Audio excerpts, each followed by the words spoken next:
வெற்றி துளசி சீரியல்ல இப்போ ஒரு வேற லெவல்ல மாஸான எபிசோட் வந்திருக்குன்னே சொல்லலாம். மிஸ் பண்ணாம ஃபுல்லோடையும் கேளுங்க. இந்த வீடியோ பிடிச்சிருந்துச்சுன்னா லைக் பண்ணி நம்ம சேனல் கண்டினியூவா ஆதரவு தாங்க.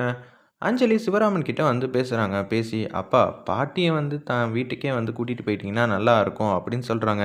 சரிம்மா நான் எதுக்கும் லட்சுமி கிட்ட கேட்டுட்டு ஒரு வார்த்தை சொல்றேன்னு சொல்லிட்டு லட்சுமி கிட்ட வந்து கேட்குறாங்க. நம்ம சிவராமன் பாட்டிய நம்ம வீட்டுக்கே கூட்டிட்டு வந்துடலாமா அப்படின்னு சொன்னோன்னே கூட்டிட்டு வந்துடலாங்க. அத்தை எதுக்குங்க அந்த வீட்லயே இருக்கணும். அவங்களுக்கும் கொஞ்சம் சௌரியம் இல்லாம இருக்கும்ல.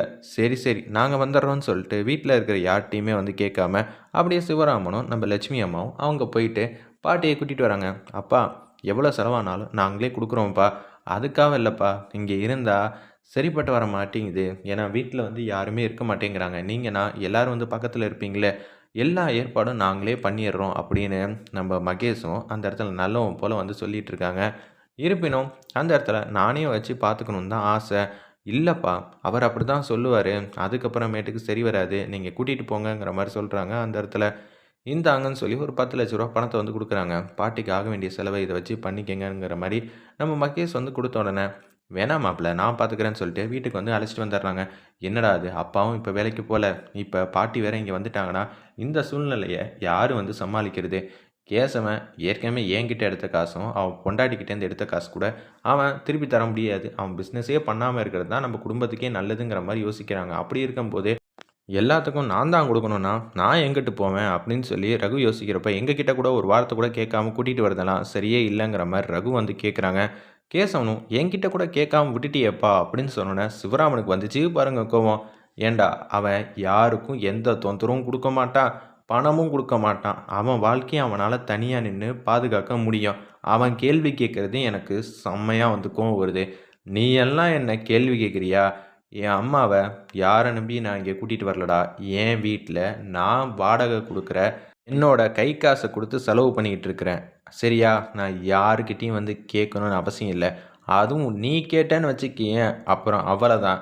ஏன்டா உனக்கு கொஞ்சமாவது அறிவு இருக்கா இல்லையா கேசவா? நாங்க வாய தொறந்தா அதில ஏதோ சரி இருக்கு, நல்லது கெட்டது இருக்குன்னு நான் பேசுறேன். நீ எல்லாம் எதுக்குடா பேசிக்கிட்டு இருக்க? அப்படின்னு சொன்னோனே, மாமா தேவையில்லாம பேசாதீங்க. அப்புறம் சரிப்பட்டு வராதுன்னு தீபாவும், அந்த இடத்துல ரகுவும் சண்டை போட ஆரம்பிச்சுட்டாங்க. இந்த வீட்டுக்கு வந்தாலே நிம்மதி இல்ல அப்படின்னு சொல்லிட்டு, அப்படியே வந்து கூட்டிட்டு வராங்க. அஞ்சலிலேருந்து பக்கத்தில தான் இருக்காங்க. உடனே பாட்டிய வந்து நல்ல விதமா தூங்க வைக்கிறாங்க. அப்பன்னு பார்த்து, "பாட்டி நான் கவிதா வந்திருக்கேன். என்ன தெரியுதா பாட்டிங்கிற" மாரி பக்கத்தில உட்காந்துக்கிட்டு எல்லாரும் வந்து பேசிக்கிட்டே இருக்காங்க. அப்பன்னு பார்த்து அஞ்சலி சொல்றாங்க, "நான் ஏன் இங்க பாட்டிய வந்து வந்தே ஆகணுங்கிற மாரி சொன்னேன்னா, எல்லாரும் நம்ம பாட்டிக்கிட்ட வந்து பேசிக்கிட்டே இருக்கணும்.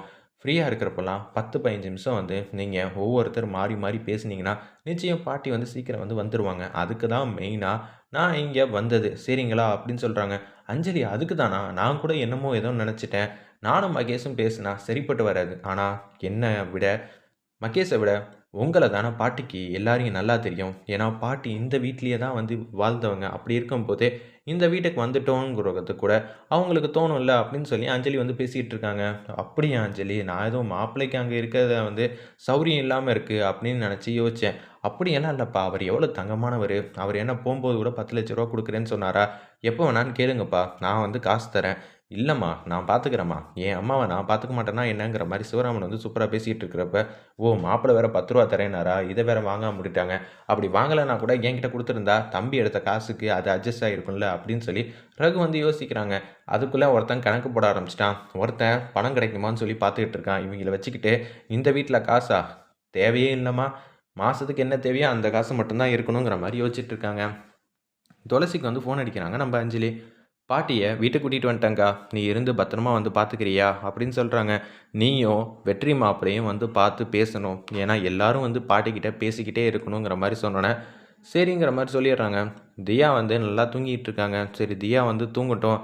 ஏங்க இப்ப என்னாச்சு? நம்ப எல்லாரும் இப்ப வீட்டுக்கு போணும். அப்ப நான் தியாவும் கூட்டிட்டு போலாம் அப்படின்னு சொன்னோனே, தியா வந்து தூங்கிட்டு இருந்தவங்கள எழுப்பி, "அப்படியே வாம்மா நம்ப பாட்டி வீட்டுக்கு போயிட்டு வந்துருவோம்ன்னு" சொல்லிட்டு பைக்ல போலான்ட்டு இருக்காங்க. "ஏங்க கார் இல்லங்க. மன்னிச்சிடுங்க. பைக்ல தான் போணும்னோனே" தியாவ ஃப்ரண்ட்ல உட்கார வச்சுக்கிட்டு துளசியும் பின்னாடி உட்காந்துட்டு மாசா வந்து வீட்ல வந்து இறங்குறாங்க. அப்பன்னு பார்த்து கேஷுவலா வீட்டுக்கு போனோனே, பாட்டி இப்படி பார்ப்பேன்னு நான் நினச்சு கூட பார்க்கலன்னு துளசி வந்து வேதனையோட பேசிட்டு இருக்காங்க. "வாங்க மாப்ள, என்ன அங்கேயே நின்னுட்டீங்க?" "அதெல்லாம் ஒண்ணும் இல்ல மாமா. நம்ப வீட்டுக்குள்ள வரதுக்கு எனக்கு என்ன தயக்கம்? அத்தை தான் என்ன பரிபூர்ணமா வந்து ஏத்துக்கிட்டாங்களே. அப்புறம் என்னங்கிற" மாரி சொன்னோனே, எல்லாரும் வந்து வாங்க வாங்கங்கிற மாரி வரவேற்கிறாங்க. அப்பன்னு பார்த்து நம்ம லட்சுமி அம்மா வந்து காஃபி போடலான்னு சொல்லிட்டு எல்லாருக்கும் போடுறாங்க அந்த இடத்துல. நம்ம துளசி வந்து பாட்டி பக்கத்துல உட்காந்து ஃபீலிங்கா வந்து பேசிட்டு இருக்காங்க. "பாட்டி, நான் துளசி வந்திருக்கேன் பாட்டி. எந்திரி பாட்டி. ஏன் பாட்டி இப்படியெல்லாம் வந்து பண்ணிட்டு இருக்க? நீ இப்படி உட்காந்துக்கிட்டே இருக்கிறது எனக்கு ரொம்பவே சங்கடமா இருக்கு பாட்டி. எப்போதும் நான் ஏதாவது ஒரு விஷயம் சொன்னேன்னா, நீ அதுக்கு பழமொழியெல்லாம் சூப்பரா வந்து சொல்லுவ. எதிர் பேச்செல்லாம் பேசுவ. நக்கல் அடிச்சு பார்ப்ப. இது எல்லாம் நான் எங்க போறதுன்னு தெரியலையே!" அப்படின்னு சொல்லி வேதனையாயிடுறாங்க. இப்படியெல்லாம் பாட்டி உட்காந்துக்கிட்டு இருக்காங்கன்னு நான் நெனச்சு கூட பார்க்கலன்னு சொல்லிட்டு வேதனையோட இருக்கிறப்ப, அப்பன்னு பார்த்து லட்சுமி அம்மா வந்து பேசுறாங்க. "உன் ஃப்ரெண்டு கிட்ட வந்து கால் பண்ணி பேச வேண்டியது தானே?" "ஆமால்ல, அவர்கிட்ட பேசியே ரொம்ப நாள் ஆச்சு. உன்னொன்னு நம்மள காப்பாத்துன மனுஷன். அவருக்கு அன்னைக்கு தேங்க்ஸ் கூட சொல்லலன்னு" சொல்லிட்டு சொல்லிட்டு இருக்கிறப்ப, அத்தைக்கு தேவையில்லாம என்ன வந்து பேசணும்னு சொல்றாங்களே! நான் தான் அவங்க புருஷன். அவங்களோட ஃப்ரெண்டும் நான் தான். அது தெரியாத அளவுக்கு நான் மெயின்டெயின் பண்ணிக்கிட்டு இருக்கேன். சரி வாசலுக்கு போயிடுவோம்ன்னு சொல்லிட்டு டக்கு டக்குன்னு வந்து வாசலுக்கு வந்து போறாங்க. கவிதா வந்து பேசுறாங்க. லட்சுமி கிட்ட, "நான் காஃபி போட்டுட்டேன்" அப்படின்னு சொன்னோனே, காஃபி எடுத்துட்டு வெற்றி மாப்பிள்ளைய தேடுறாங்க. வெற்றி வந்து ஹால்ல இருந்தவரு, அப்படியே வந்து காம்பவுண்டு கிட்ட வந்து நிக்கிறாங்க. நம்ம துளசி வந்து ஃபோன்ல வந்து பேசிட்டு இருக்காங்க. "ஏங்க, நீங்க ஃபோன் எடுத்துட்டீங்களா? உங்ககிட்ட பேசும்போது தாங்க மனசுக்கு நிம்மதியா, சந்தோஷமா இருக்கு" அப்படின்னு சொல்லும்போது, இந்த பக்கம் பக்கத்துல இருந்தா வெற்றி வந்து பேசிட்டு இருக்காங்க. வெற்றி இங்க பேசுறதையும், நம்ப துளசி இங்க பேசிட்டு இருக்கிறதும் சிங்க் ஆகுறத பார்த்த உடனே, "இவன் தான் தோழனா? இது தெரியாம போச்சே இத்தன நாளா" அப்படின்னு சொல்லிட்டு அந்த இடத்துல லட்சுமி அம்மா வந்து வராங்க. "உங்ககிட்ட பேசும்போது என் மனசுக்கு அவ்வளோ வந்து ரிலாக்ஸா இருக்கு. நான் உங்கள பார்த்தே ஆகணும்." "என்ன மேடம், நம்ம 2 பேரும் அப்படியா பழகிட்டு இருக்கோம்? பார்த்தா தான் நட்பா? நான் உங்களுக்காக என்னைக்கும் கடமைப்பட்டுருக்கேன் மேடம். எனக்கு உங்கள ரொம்பவே பிடிக்கும் மேடம்." அப்படின்னு சொல்லி, ஒரு ஃப்ரெண்டா நான் என்னென்ன செய்யணுமோ, அது எல்லாம் உங்களுக்கு எப்போ வேணாலும் கால் பண்ணுங்க. நான் உங்களுக்கு ஆதரவா இருப்பேன் மேடம் அப்படின்னு சொல்லிட்டு இருக்காங்க. இப்போ உங்க ஹஸ்பண்ட் எப்படி இருக்காப்ல? ஏதாவது அவர்கிட்ட பேசணுமா? அதெல்லாம் ஒண்ணும் வேணாங்க அப்படின்னு சொல்லிட்டு இருக்கிறப்ப, சரி மேடம், எனக்கு கொஞ்சம் வேலை இருக்கு. நான் ஃபோன வச்சுர்றேன்னு சொல்லிட்டு லட்சுமி அம்மாவ பார்த்த உடனே ஃபோன வச்சுட்டாங்க. என் ஃப்ரெண்டு கிட்ட பேசிக்கிட்டு இருந்தேன். உன் ஃப்ரெண்டு யாருன்னு தெரியும். இப்ப தான் துளசி ஃபோன வச்சதும் தெரியும். ஏன்பா, துளசி வந்து எவ்வளோ தெரியுமா சந்தோஷமா, நிம்மதியா இருக்கா? இன்னொன்னு சொல்லட்டா அத்த? என்கிட்ட பேசுறாங்க. நான் தான் அவங்க ஃப்ரெண்டுன்னு தெரிஞ்சா, நிச்சயம் அவங்க வெறுத்து ஒதுக்கிருவாங்க. இது கூட நாடகம்ன்னு சொல்லுவாங்க. அதனால, வேணாம் அத்த. அவங்களோட சந்தோஷம், நிம்மதிய நான் கெடுக்க விரும்பல அப்படின்னு பேசிட்டு இருக்காங்க. எது எப்படியோப்பா, அன்னைக்கு நீ தான் எங்களுக்கு உதவி பண்ணியா? ஹெல்மெட்ட மாட்டிட்டு டிஷும் டிஷும் சண்ட போட்டியா? அப்படின்னு சொல்லி அந்த இடத்துல சொல்றாங்க. ஆமா, நான் தான். எங்க என்ன பார்த்துருவீங்கன்னு தான் நான் உங்கள சொல்லிட்டேன். இவ்வளோ நல்லவனா இருக்கேன். நான் கூட உன்ன புரிஞ்சுக்கல.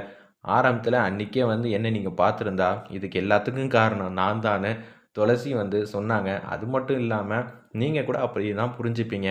நான் உன்ன புரிஞ்சுக்கிட்டேன். துளசியும் உன்ன கூடிய சீக்கிரம் வந்து புரிஞ்சுக்க போறா. நீ தான்ப்பா துளசிக்கு ஏத்த புருஷன். அத யாராலயும் மாத்த முடியாது.